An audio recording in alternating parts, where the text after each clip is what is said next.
Assalamualaikum warahmatullahi wabarakatuh. Halo teman-teman, di video kali ini coba kita bahas untung atau ruginya kita investasi di saham BCA ya. Tapi lebih tepatnya adalah kelemahan atau kekurangan dan kelebihan saat kita investasi di saham BCA.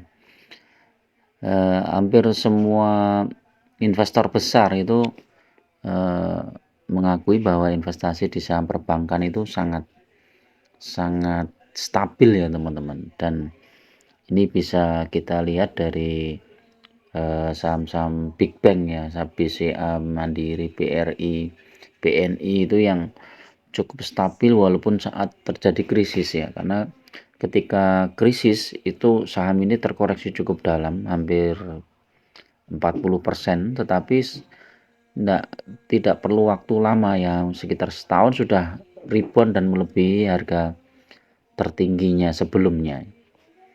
Nah, maka tidak heran ya ketika banyak para investor yang menyarankan untuk masuk ke saham-saham big bank ya. Salah satunya adalah BCA.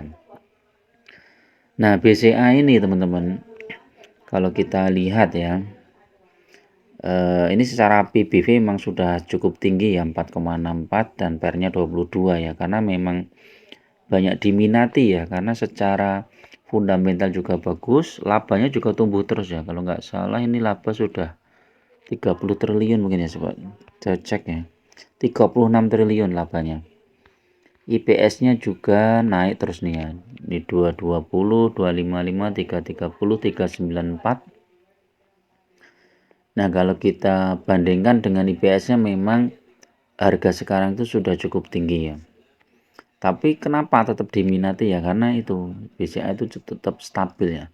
Di tengah maraknya bank-bank digital ya, BCA itu sudah ya hampir sama dengan bank digital juga, dia bisa transaksi melalui HP, melalui dan lain-lain ya, sudah bisa ya. QRIS juga bisa. Jadi lebih ini ya, lebih mirip bank digital juga jadi BCA itu. Jadi itulah yang membuat saham BCA ini tetap stabil ya. Walaupun stabil dia tetap ada naik turunnya ya. Seperti kemarin ini turun di 8875. Nah, saat turun seperti ini sebenarnya adalah saat yang bagus untuk kita masuk teman-teman. Nah, kalau teman-teman mau bersabar mungkin bisa tunggu di 8.600 ya. Siapa tahu dibawa ke sana. Tapi kalau mau cicil beli ya gak masalah, ini mulai masuk ke situ ya. Nah, saham BCA ini kelebihannya adalah dia secara jangka panjang ya. Kalau 1 tahun itu dia naiknya kecil ya. Ini kalau 1 tahun ini naiknya mungkin sekitar ini berapa, 8600 ya, sekitar 200 poin. Tapi kalau dari harga terendah ini lumayan ya, 10%-an. Tapi kalau kita lihat 3 tahun, nah ini baru kelihatan nih. 3 tahun ini lumayan, udah naik berapa nih coba.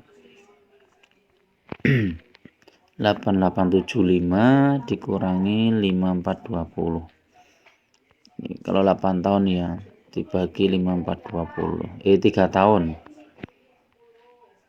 63 dibagi 3. Udah 21% setahunnya. Ini kan menarik. 5 tahun juga, loh, naik bagus nih. Tahun 2020 ini sempat jatuh dalam ya. Nah, ketika jatuh dalam ini ya mungkin investor besar nambah muatan di sini ya. Nah, ketika itu maka sekarang sudah tumbuh 2 kali lipat ya saat COVID itu ya. Sekarang COVID itu kan cuman berapa ini? 8875 dikurangi 4430. Dibagi 4430 udah cuan 100% ya. Dalam waktu 3 tahun ini, kalau kita masuknya sebelum pas COVID itu dari 2020. Nah, salah satu kelemahannya adalah, jadi kalau keunggulannya itu ya sahamnya naik terus. Kelemahannya dividennya kecil teman-teman. Jadi dividen yieldnya itu BCA itu kecil ya, mungkin 2%, 2,3% kayak gitu ya. Ini kita lihat ya, nih dividennya itu enggak sebesar perbankan yang lain ya, misalnya BRI, Mandiri itu bisa di atas 5% ya. BNI itu lumayan besar. Jadi kalau teman-teman mengharapkan dividen di investasi BCA ini kurang bagus ya.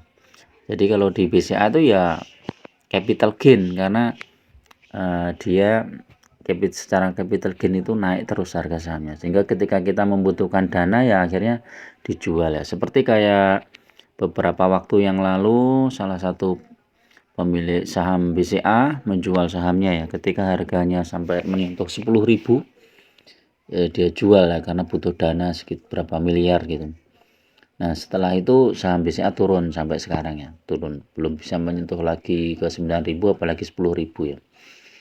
Nah, jadi kelemahannya itu. Jadi kalau teman-teman mau ambil saham BCA, maka ketika nanti sewaktu-waktu butuh dana ya sahamnya dijual. Tetapi kalau teman-teman masuk ke saham-saham yang dividennya besar, mungkin teman-teman secara capital gain nggak terlalu menarik ya. Misalnya kayak kita bandingkan aja misalnya Adaro. Adaro ini kan fluktuatif banget nih ya, naik kemudian turun. Ini di bulan kemarin itu, di bulan sampai turun di bulan Juli itu hampir separuh ya, 50% ya. Jadi ini turun terus kemudian, tapi ini dividennya cukup bagus ya. Jadi kalau teman-teman misalnya terjebak aja di harga 4.000, ini mungkin ditahan 2 tahun aja sudah balik, karena dividennya itu sekitar ya 18 atau 19% ya, dan dibaginya 2 kali ya. Ini dari Januari, Mei gitu ya. Nah ini tuh Mei nanti kemungkinan juga akan bagi dividen ya. Januari 2023. Nah ini sudah mendekati Januari 2024. Nah nanti kemungkinan itu akan bagi dividen. Nah dividennya cukup besar. Walaupun ini secara capital gain juga lumayan ini Adaro ya. Jadi dari 1.100 ke 2.500 ya 2 kali lipat ya, 3 tahun. Kalau 5 tahun itu nggak terlalu besar naiknya, tapi ini kan dividennya rutin terus Adaro ini. Dari tahun 2017, 18, 19, 20 aja yang kecil nih ya. Karena pas krisis ini 21, 22 ini ada lagi. Nah ini juga misalnya kayak UNTR ya, ini kan dividennya cukup besar ya. Ini kemarin spektakuler nih yang tahun 2023 April itu ya, sampai 6.000 ya. Tapi nggak tahu ini kedepannya apakah akan dibagi dividennya cukup besar seperti ini ataukah turun ya. Kalau prediksi saya turun ya, karena memang kinerjanya menurun. Cuman turunnya berapa ya kita tunggu RUPS-nya ya.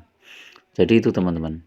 Jadi kalau teman-teman pakai dividen investing ya, sebaiknya memang cari saham-saham yang dividennya cukup besar. Jangan cari saham-saham yang dividennya kecil ya.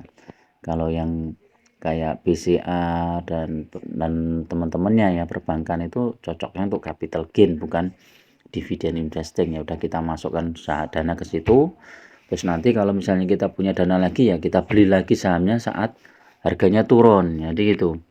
Jadi kayak BCA ini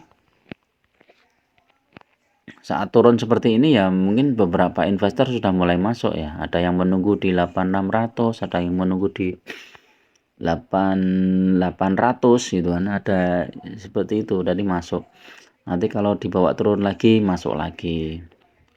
Jadi untuk jangka minimal 3 tahun lah paling enggak, 3 tahun apalagi 5 tahun. Ini saham-saham yang sangat bagus teman-teman, jadi ini krisis pun enggak masalah. Jadi itu teman-teman, pertimbangan saja. Kalau teman-teman mau milih silahkan ya, tinggal pilih aja. Kalau lebih amannya ya portofolio itu ada beberapa sektor ya, sebenarnya perbankan ada, kemudian komoditas ada, terus consumer ada, sehingga bisa saling melengkapi. Oke itu dulu. Assalamualaikum warahmatullahi wabarakatuh.